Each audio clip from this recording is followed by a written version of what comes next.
You know, it's so interesting when I pulled up this template for the presentation, I immediately transported to my memories of listening to the radio, sitting on the floor, recording songs on my cassette tape and hoping that I had enough room at the end of the tape for that very last song to get the whole song on there. And sometimes it worked out. And sometimes I would cut off the little bit, you know, the end of the song.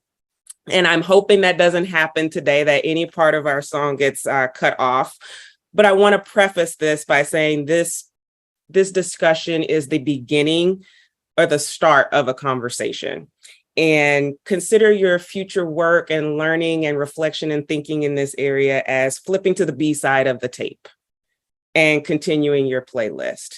And so it's my hope that you continue to revisit this presentation. I filled it with links so that there's plenty to go back to and read and digest and reflect on as you continue this journey personally, because this is so much an individual journey in order for us to have collective benefit. And so there's a few norms for us. Whenever I have these conversations, I always set some norms just so that we know how to engage with one another when topics get a little sensitive or they're near and dear to us emotionally. So first and foremost, be kind to everyone and be thoughtful. And my main intent behind the concept of being thoughtful is we think more than we speak, or in this case, type. And being humble to know that our experiences aren't necessarily someone else's, and we all have so much to learn and so much to areas to grow in. Assuming positive intent of our colleagues, we just have such a wonderful group of people here, and there's no one's intent to be harmful in what they choose to share. So we want to assume that positive intent with one another, as well as to extend grace to one another as we're on our learning journeys. So I do have a lot of memes in this presentation, and this one is Yoda, follow the rules you must. I will spare you my Yoda impersonation because it is not great. So just a little bit about me. I feel like I'm dropping in on you guys, you all's event, excuse me. I am a learning consultant in the CX area, and I am a DIB lead for NORAM. We're a global company. We have committee leads all across the world, and I am a part of a committee that represents the North American group. And so here is 4 ways that I try to describe myself. This is kind of where I've been on my journey, just as a person, as a professional, and what I found to describe myself. I feel that I am a connector of people to ideas, people to talents, and people to next phases of their journeys. That seems to be my jam. I'm also an amplifier. I amplify the breadth, depth, and volume of messages that need to be shared in greater volume. I am an encourager. If you are in my circle, I am the biggest personal cheerleader that you will ever have. And I am always an advocate, whether I am a voice in a chorus or a lone voice in the room. I'm always going to advocate for others, especially for those who cannot advocate for themselves. So I want to pause for a moment and have an opportunity for us to engage just a little bit in some thought. So I want to talk about names. This has actually already come up a little bit in our conversations and introductions today. And there's some questions that I want you to think about, and feel free to share your experiences in the chat. So I want you to think about, what was your almost name? Some of us have stories of the name that we would have gotten when we were born, and we ended up with something else for some reason. Or perhaps you wished you had a different name growing up, or you were very pleased with your name growing up. Why or why not? And reflecting on how your life, career, or experiences might have been different if your name was different. So as you're thinking about that, and once again, feel free to respond in chat, I'm going to share a little story of mine. So my almost name was Lacey. I personally don't think that my life would have been terribly different if my name was Lacey instead of Amber. In fact, I think my experiences would have been pretty similar. See, in my community, in my background, Amber was not a common name for my demographic. It was what was considered traditionally a white name. Even though I knew lots of Ambers growing up, none of them looked like me. But what happened was I was afforded a lot of opportunities, job interviews, access to spaces, because on paper, my name did not reveal my ethnicity. So there was often a lot of surprise when I showed up into a room for an interview or such, because I was not who they were expecting. Sometimes this was verbalized, and sometimes just from the reaction I knew. On the slide, there's also a cover of the Johnny Cash song, A Boy Named Sue. You may or may not be familiar with this song, but if you take a moment to look at the lyrics when you get a chance, you have a person, a young man, who is very upset with his father for naming him what would traditionally be a woman's name. And so he expresses that in the song. What happens is that our experiences with names often exemplifies the bias that we are either aware of and conscious of, or subconsciously aware of, and how that allows us to navigate in the societies that we're in. So let's dive a little bit deeper into what bias is. And I do want to pause and acknowledge everyone who is sharing in chat. I do see some of your names there and some of the experiences that you have. Thank you so much for sharing those. So thinking about this word bias and what it actually means, you can look it up and get a textbook definition for it, but simply prejudice in favor of or against one thing, person, or group compared with another, and is usually in an unfair way. And honestly, we can have biases against, food or certain places or things like that, but that's not what we want to talk about today. We really want to focus on some of the protected classes as it pertains to, us as people, humans being in the organization together. And so some of the types of biases that you may be familiar with, whether you are able to name them or not. Affinity bias, when we are biased, usually in favor of things that are like us. We see ourselves in other places, other things, and so we have an affinity for it and we're biased favorably towards it. Ageism, whether it is for younger or older, but it's there. Attractiveness bias, bias based on gender, sexual orientation, height, and weight. We've talked about names and the biases there, race and ethnicity, class, and the list could go on and on.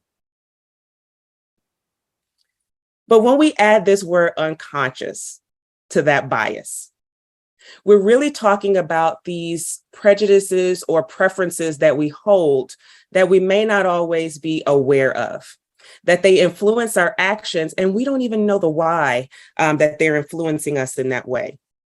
So when we do the work of discovering or uncovering unconscious bias, it means it's no longer unconscious. Once we know what it is, we can do something about it. One of my favorite all-time quotes is, when we know better, we do better. That's how I live my life.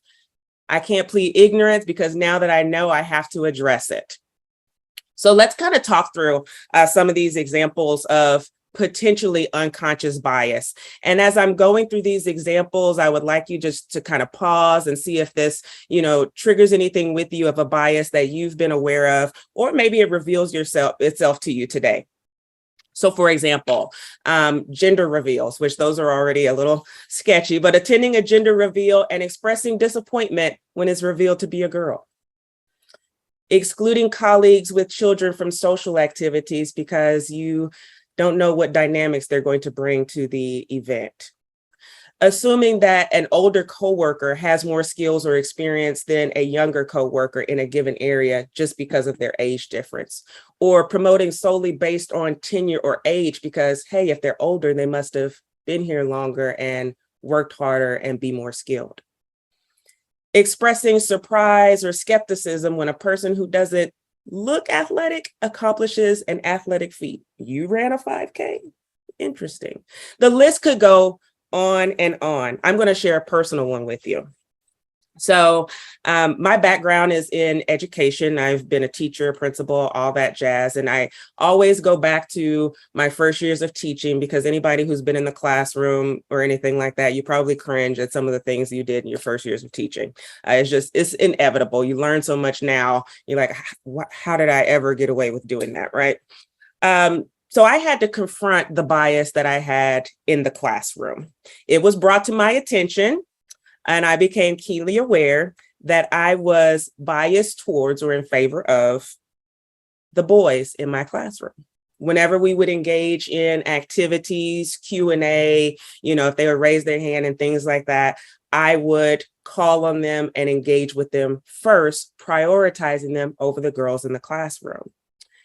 And when I thought about it, I had to reflect on myself and say, what is this and why?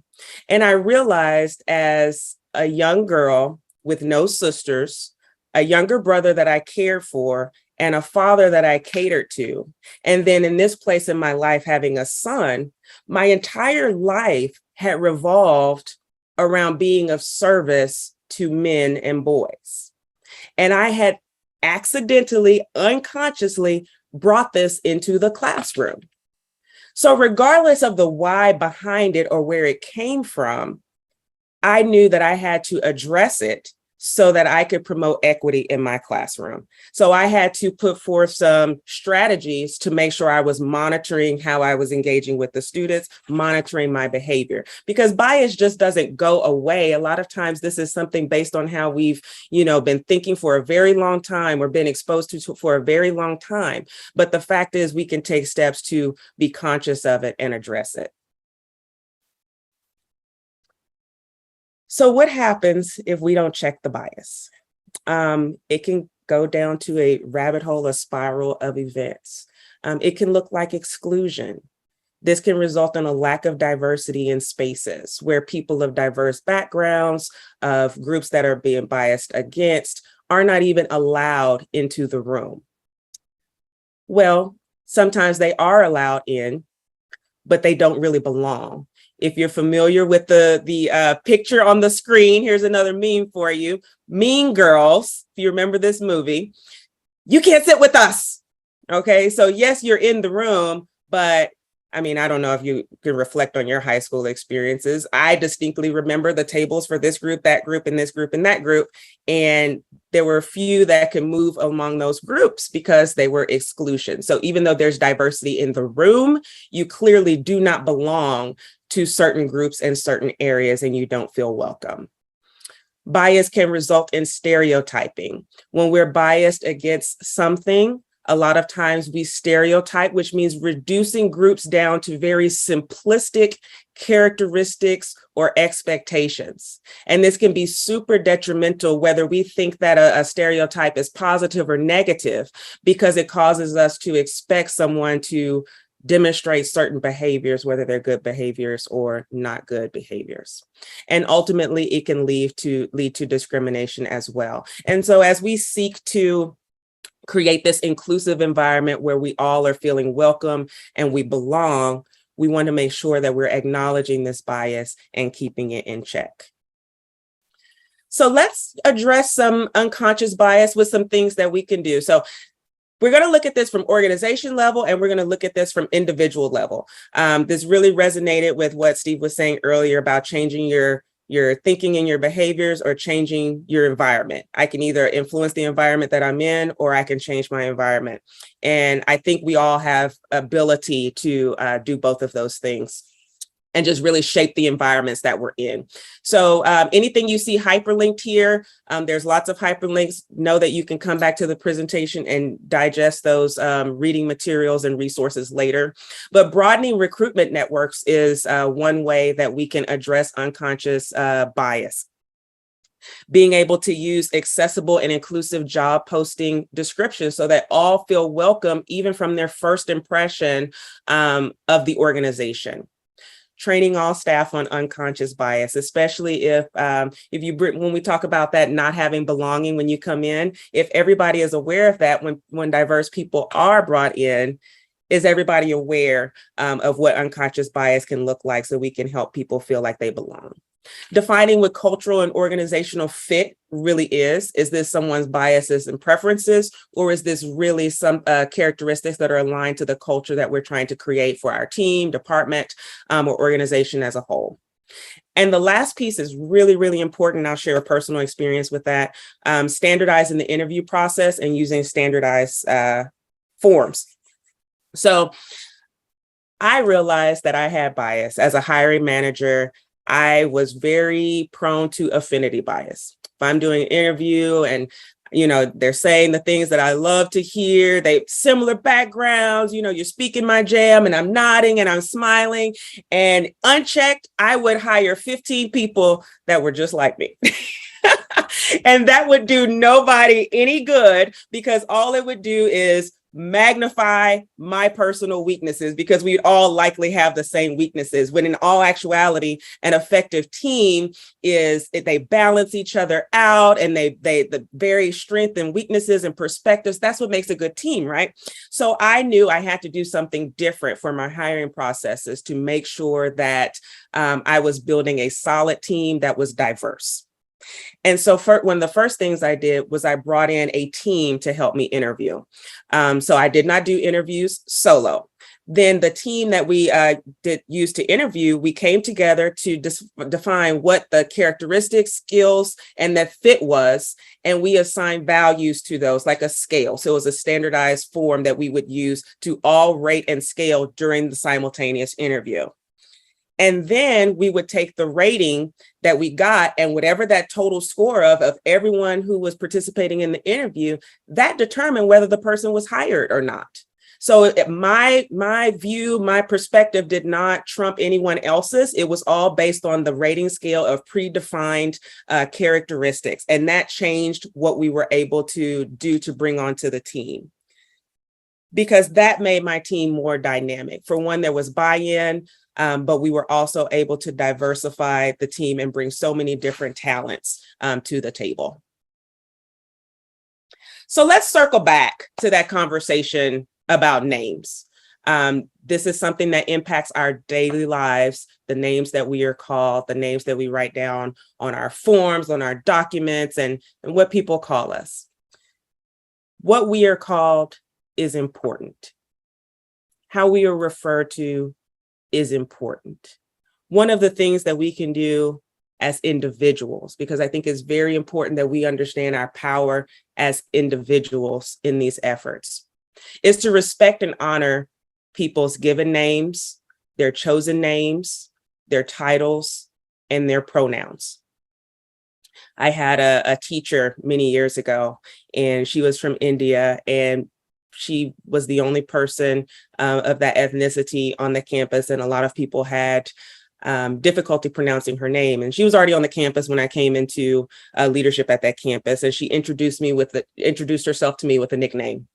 And I asked her, "Is that your whole name?" And she informed me that her name was very difficult to say, and so she just gave people that nickname. And I said, "I would be happy to call you that name if that's what you choose, but I also want to respect and honor your given name.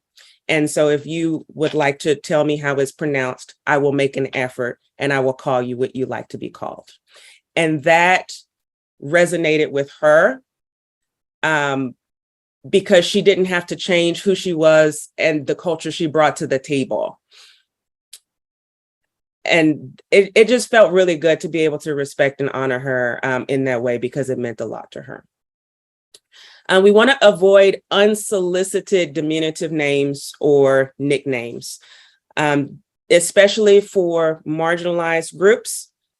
Calling people a name like buddy, sis, pal, bro, girl, or boy can be offensive to them if that is not something that they ask to be called, or conversation or ways of addressing each other that they are not used to.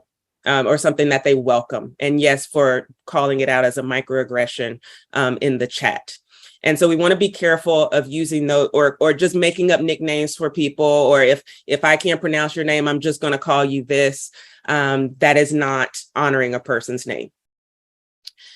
And another place that I want to kind of challenge us to think and reflect, if we think about the power of names, is when we assign classifications and categories to groups, and we do this often, as a service, a provider, excuse me, to folks, we categorize them, and we want to afford respect and reduce bias in the way that we categorize groups of people, because every name has a connotation and every connotation has the difference for bias.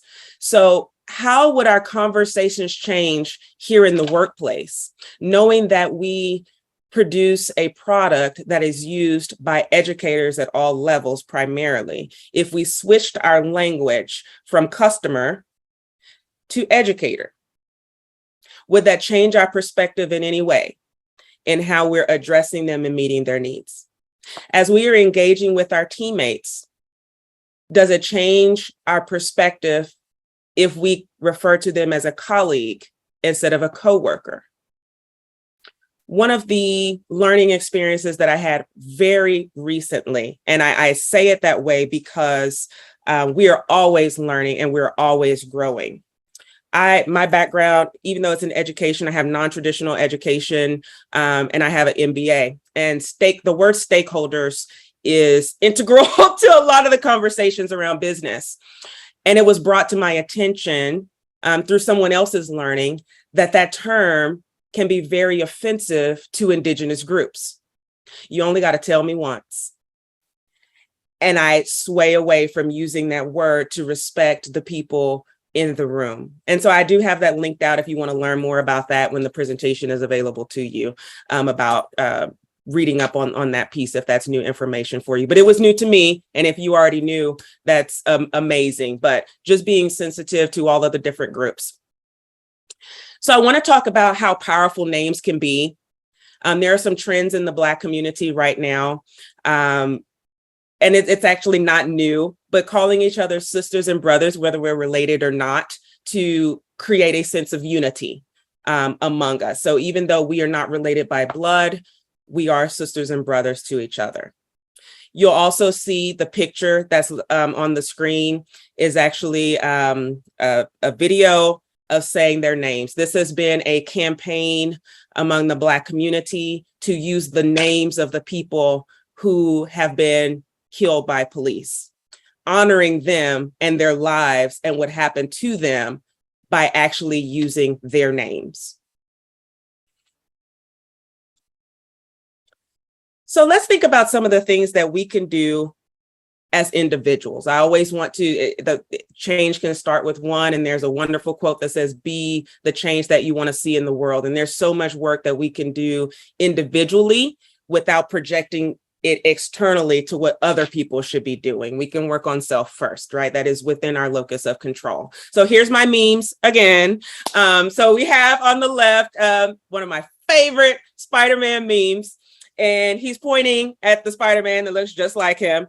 We can confront our own bias, okay? We can take an honest look at ourselves in our mirror. Our self-work is so very important. And just being honest with ourselves of the areas that we have bias and say, I can work on that.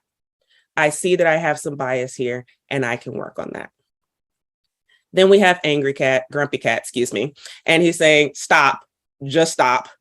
It's the excluding. Sometimes it's not intentional that we exclude people. We get into routines, that affinity bias, we're drawn to certain people, but just take a moment and think about someone that may be on a team or in a department that you realize you don't have as much of a relationship with. You might not even speak to them a lot. Why is that? Is there a way that you can try connecting with them? And using inclusive language so that we're not excluding anyone from the conversation. And then one of my favorite memes, as introverts and procrastinators in any way, shape, or form, this may resonate with you, but the ready, start. Listening and learning is so powerful. That's the biggest work that we can do. A lot of our behaviors, our language and things like that are based on the fact that we just didn't know yet. But at what point is that just an excuse? Because Google is free. So as much as we can learn and digest information and reflect so that we can begin to make changes that are impactful in our personal lives and ultimately affect positively those around us. So I want to briefly talk about allyships because it has become such a buzzword among, diversity, equity, inclusion efforts and things of that nature. I want to be clear that being an ally is a privilege, and that in this self-work and in our progress in our journeys towards acknowledging and respecting diversity, it's not always the end goal to be an ally. It doesn't have to be. The group that you're advocating for and supporting needs to be aware, cognizant, and approve of your efforts for that ally title and trust, absolutely, to be considered an ally for that community.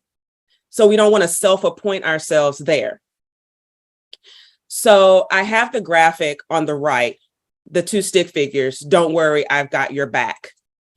And an ally who doesn't understand that their behaviors and their works are not beneficial to the community that they are intending to support can feel like that. You snatched my back from me and you think that you're helping, and either it's not helping or it's even detrimental to what it is that is trying to be done. And it's hyperlinked there as well for additional resources to continue to research in that area. So allies do use their privilege to amplify marginalized voices, but they do not take the place of those voices. Allies listen and learn way more than they speak and do. Calling out is great, but that in itself is not allyship. I saw something wrong and I want to call it out. Calling in, I would argue, is one of the most powerful things that an ally can do. Calling in means I belong to a group and I see a member of my group doing something or saying something that's not appropriate. So rather than shouting it from the rooftops, I bring that person aside and speak to them and educate them and help them grow, because a person in the marginalized community would not even have the access to that person to be able to educate them and help them in that manner. That's what allies do. So I encourage you, if you're interested in allyship for any community, that you do a little research in that area and think about what that entails. And just because you're an ally for one group does not mean you're an ally for everyone. I want to be clear about that. And it's okay to be in support of a specific group that you're passionate about supporting, but that does not necessarily translate to all other groups. So if you are truly connected to the people of the community that you're advocating for, they absolutely will let you know how they feel about your efforts and whether they're helpful and impactful. So as we wrap up this conversation, I just want to remind you that the work always continues for everyone, no matter where they are in their journey. And so my goal for you today was to provide a plethora of resources for those that would like to learn more, think about it, reflect on it more. And I welcome any conversations that you would like to bring to the table with me or the entire DIB committee as a whole, because we're all in this together and we are just on a trajectory to have just one of an amazing place. This has always been a premise ever since I got here at Instructure, to continually make this an amazing place for people to be and thrive, whether we're remote or in person, to know that we have these connections and we can bring our authentic selves to work every day. Thank you.